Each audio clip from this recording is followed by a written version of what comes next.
Hey guys, welcome back. If you remember before break, you took these notes on page 16 of your packet. We started talking about earthquakes, and the most important part here is that you know a few things. That yes, earthquakes are a shaking of the earth's crust caused by a release of energy. They're usually caused when two plates are interacting, whether they're bumping into each other, pulling apart, or sliding past each other. Also on this page, another really important part that you remember is epicenter. Epicenter is located on the Earth's surface directly above the focus, and the focus is underground where the movement or breaking begins. So really an earthquake's epicenter is just where the earthquake is happening. You should have also been able to fill in this compare and contrast on page 19, which talks about the two different types of earthquake waves that both leave from the earthquake and they both leave at the same time. So you remember P waves are primary waves. They arrive first because they're fast. They push and pull the ground. This is kind of what they look like, and they can go through everything, solids, liquids, and gases. S waves are a little different. They are secondary waves. They arrive second because they are slow. They move side to side. This is kind of their motion, and they can only go through solids. Really important, they're only solids. What we're going to be talking about today, and there's nowhere to write these in your notes yet, so just hold on a second with your notes. We're going to be talking about origin time. Or at least that's what we're going to start with today. So origin time. Think about the word origin. This is not a fancy earth science word. Think about the word origin. What does it mean? And you can pause me here to talk about it a little bit. So origin time, just like if you maybe brought up the phrase like origin of life, they kind of talked about that last year a little bit, I think. Origin just means beginning. So origin time, it's the beginning of time, or in this case, it's the beginning of the earthquake, what time the earthquake happened. Here's the official definition. It's the time at which a fault shifted to produce an earthquake. Really, it's what time those plates slammed together. So did that earthquake happen at 8:02 a.m. or something like that? It's just asking or saying what time the earthquake started. Now, because those earthquake waves can travel throughout the earth, we have to then talk about another set of vocab words, another one that's not in your packet, so you don't have to write this down right now. Travel time. Just like the name implies, travel time means how long does it take something to travel. Much like you coming to school. If I asked you what was your travel time to school today, some of you have 10 minutes, some of you are on the bus for 20 minutes, whatever. It just means how long did it take you to travel to school today. With earthquakes, it's more like the time between the breaking of the rocks that caused an earthquake and when the event is detected at a distant location. That's kind of complicated. Really, all it means is how long does it take the P and S waves to travel or get to a seismic recording station? So how long did it take them to get from where the two plates hit each other over to where you feel the earth shaking? So how long does that take? And of course, there's a reference table for this. So I'd like everybody to turn their packets to page 21 and your reference table to page 11. You're going to want them both there in front of you. We're going to be flipping back and forth, so you're going to want them right next to each other. As you can see, this reference table is earthquakes, P and S wave travel time, and it's just a graph. It looks a little intimidating at first, but it's just a normal graph. We've got an x-axis, epicenter distance, a y-axis, travel time. And yeah, there's two lines, but they're both clearly labeled P and S. So those are the P and S waves that are released. Again, look, notice they're both released at the same time, but they do travel different paths. Again, that's because the P wave is faster and the S wave is slower. First thing, I don't want you to get intimidated by this. It's nothing fancy.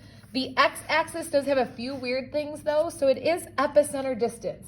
So it just means how far away is the epicenter from where you're standing or where the seismic recording station is located. One weird thing, so the units here are times 10 to the third kilometers. Do you remember that times 10 to the third just means times 1,000? How did I get that? So 1 times 10 to the third just means move that decimal point over 1, 2, 3 spots. So this just means instead of this being 1 kilometer, it's really times 1,000. So this is really 1,000 kilometers. And this isn't 2, it's 2,000.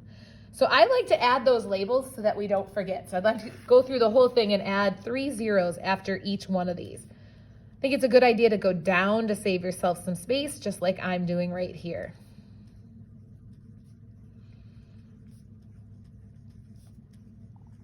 All right, so now that they're all labeled, we have to talk about these little lines though. So it's great, 1,000, 2,000, 3,000, so on. But there's a lot of space in between each one of these, and we got to figure out what those little lines are going up by. So if this is 0 and this is 1,000, we have to get from 0 to 1,000 in these spaces, and there's 1, 2, 3, 4, 5. Now, yeah, you could do math, but you all know I'm not a huge fan of math. So I try trial and error. Are they going up by 100s? 100, 200, 300, 400, 500. Nope, not enough. I need something bigger. So I go ahead and I try 200. 200, 400, 600, 800, 1,000. That fits. I would go ahead and add a set of labels like that. So I think I can zoom in and show you what I did. I just added a set of those. Now you could go all the way across, but your graph is going to be so messy by then that I think just one set's good enough. So go ahead and label that real quick. Now the x-axis, it also has those spaces in between, but this one's there's no times 10 to the third or anything like that. So these are just in minutes. 1 minute, 2 minutes, 3, 4, 5, all the way up to 24. But we got to figure out what those little lines equal.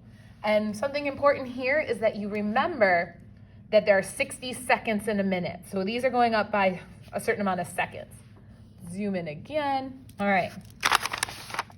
You have 0 seconds to a minute, which is 60 seconds. So figure out what these are going up by.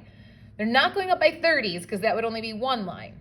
So they are actually going up by 20. So this is 20, 40, and then we get to 60, which is 1 minute. So these are going up by 20 seconds. Again, maybe add in those sets of labels just to make this easier to read.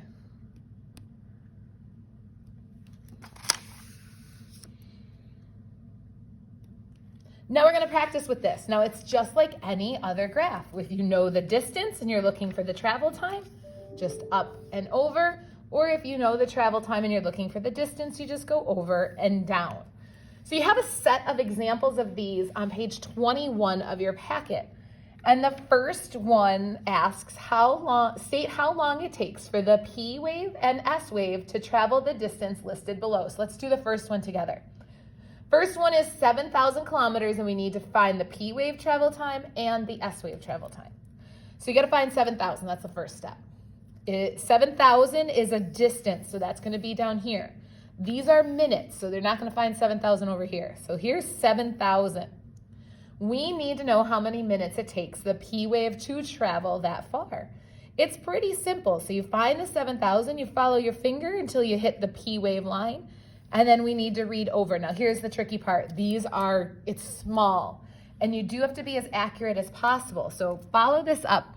And you can see that it hits a teeny tiny bit above that first line after the 10.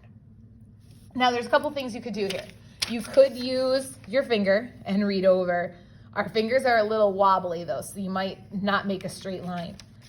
You could grab a straight edge and read over and see that that hits right between the 10 minute 20 and the 10 minutes and 40 seconds. So I think you can figure out halfway between 10:20 and 10:40 would be 10 minutes and 30 seconds. Now that's not it. Now we got to do the same thing for the S wave. So now we go back to the 7,000, go up till you hit the S wave. Now you'll notice that one's pretty easy. It hits right on that dark line, and that dark line is 19 minutes. Now you can see in both of these cases, I went ahead and put dots on there. That helps me. Another thing that you could also do is if you wanted to draw on your reference table, you're welcome to as well. All right, so I want you to give all the rest of those on that top chart a try. So give them a whirl, use your reference table, use a scrap sheet of paper if you need to, and then go over them. You can pause me before we go on to the next one. All right, how'd you do on those? Hopefully that went well. If you don't understand how you were getting those answers, you do need to speak up, because if you don't understand those, you're not going to understand the next set. So let's give the next the middle chart there a try. It says state how far the P wave and S wave can travel in each of the given times below. So now they gave you 4 minutes and 20 seconds. Now, again, that's going to be over on the time side. So find 4 minutes and 20 seconds. Here's the 4. And remember, the lines go up by 20. So here's 4:20. Again, I'm going to write right on my reference table just so I don't lose track of that. I'll zoom in so you can see a little better.